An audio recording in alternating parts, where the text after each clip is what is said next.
Sauce you are very দেখো কমলা কিভাবে খেতে হয় আমি দেখাচ্ছি তাহলে।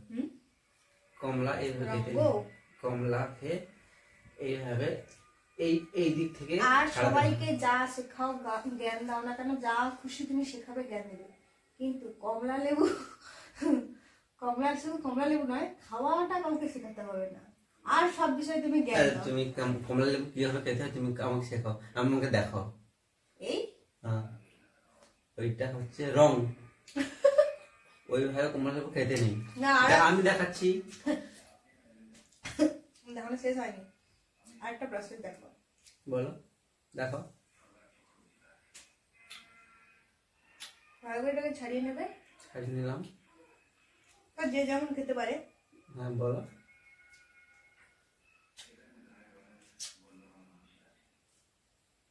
কি টক গো, দাঁত দিয়ে গেল।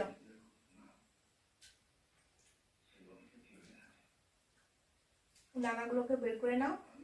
করলাম। গায়ে করে নাও না,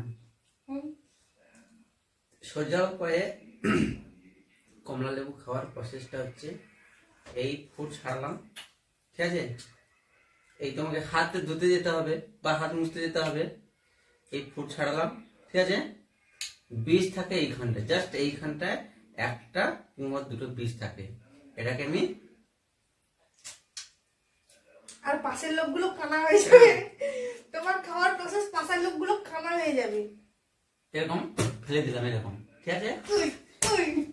দানাগুলো গোটা ফুপু করে গোটা করে এক জায়গায় রাখতে নেই, এইরকম ফেলে দিলাম, চারদিকে ছড়িয়ে দিচ্ছে দানাগুলো। এরকম আমি কি বলছি, এইরকম ফেলে দিলাম, যেটা ছি ছি ছি ছি, কি ক্যাচরা খাবার।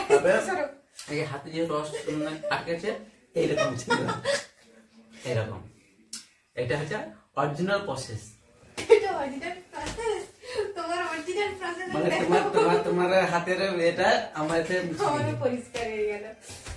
আর অরিজিনাল ব্যাপারটা হচ্ছে এটাই যে যার জামা কাপড়ে বুঝি না কেন ধুতে সব আমাকেই হবে, পরিষ্কার সব আমাকেই করতে হয়।